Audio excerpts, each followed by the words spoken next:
আসসালামু আলাইকুম, সবাই কেমন আছেন? চলে আসলাম আমাদের কবিরহাট উপজেলার যে জলবদ্ধতার সমস্যা, সেই সমস্যা নিয়ে একটা কথা বলার জন্য। সেটা হচ্ছে রিক্সাওয়ালার দোকানের পাশে যে পাইপ দেওয়া হয়েছে, এখন অনেকগুলা পাইপ দেওয়া হয়েছে পানি যাওয়ার জন্য, সেটা নিয়ে একটা সুন্দর গল্প করবো।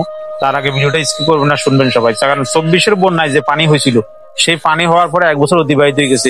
এরকম মোটা করে পাইপ যদি রাস্তার নিচ দিয়ে দেওয়া হইতো, তাহলে অবশ্যই বন্যার সাথে সাথে পানিগুলো নামতো আর পানিগুলো জমতো না। আমরা কিন্তু বন্যায় ক্ষতিগ্রস্ত না, আমরা জলবদ্ধতার কারণে ক্ষতিগ্রস্ত। কারণ খাল নালা ডোবা যা আছে সবকিছু বন্ধ, এগুলো সংস্কার করা হয়নি। তা আমাদের কবিরহাট উপজেলার অনেক নেতৃবৃন্দ এটা নিয়ে আন্দোলন সংগ্রাম অনেক কিছু করছে, আমরা দেখছি। কিন্তু যাই হোক, কতটুকু করছে এবং সেটা ওনারাই ভালো জানে। আমরা তো সোশ্যাল মিডিয়ায় দেখছি ওনারা মিছিল মিটিংও করছে, কিন্তু কার্যকরী ভূমিকার থেকে যেটা এখন সমালোচনা উঠে আসতেছে, সেটা অনেক গভীরে। ওই গভীরে নিয়ে কথা বলবো না, কিন্তু এখন এই পাইপটা দেওয়ার কারণে আমার একটা গল্প মনে পড়ছে।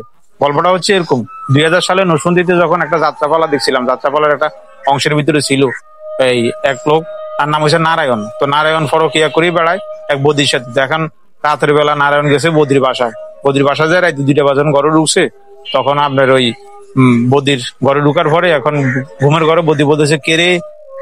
তো নারায়ণ বলতেছে, বদি আমি নারায়ণ। তো নারায়ণে বদির কাছে যায়, যা মনে করেন তার ইচ্ছা মতো মন মতো কতক্ষণ থাকি টাকি পরে যখন চলে আসবো, তখন বদি কি বলে, নারায়ণ উঠেছে যখন 2 ফোঁটা জল ঢেলে দাও।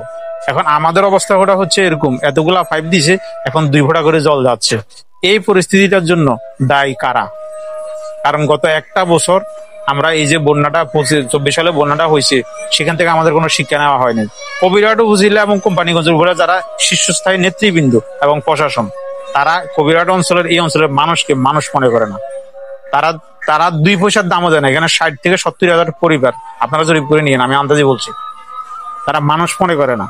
কারণ এই যে এখন চুলার ভিতরে মনে করেন পানি এসে গেছে, কয়জনের ঘরে গ্যাস সিলিন্ডার আছে? একটা গ্যাস সিলিন্ডার তো 1700-1800 টাকা। আর গ্যাস সিলিন্ডার কি আনা যায়?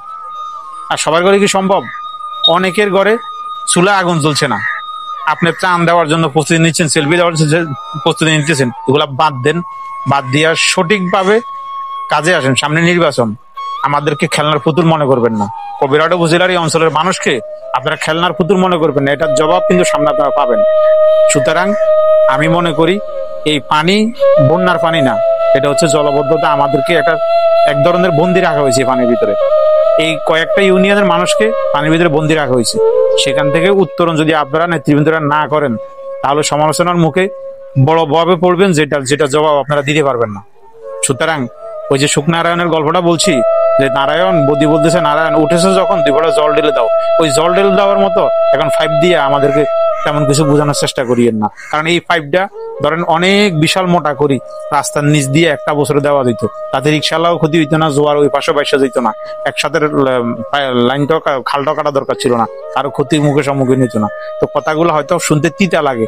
আর গ্রাম অঞ্চলে মনে করেন এই যে এখন পল্লী বিদ্যুতের যে সমস্যাগুলো হচ্ছে, বিভিন্ন কাজ পড়ে যাচ্ছে। এই গাছ পড়ার কারণে কত রকমের ক্ষতি দিতেছে। পল্লী বিদ্যুৎ আলাদা তো বকা দিয়া গালি দিয়া লাভ নাই, কারণ তারাও তো মানুষ, তারা যারা শ্রমিক কাজ করে তারা অনেক ক্লান্ত, বিভিন্ন জায়গায় কাজ করতেছে।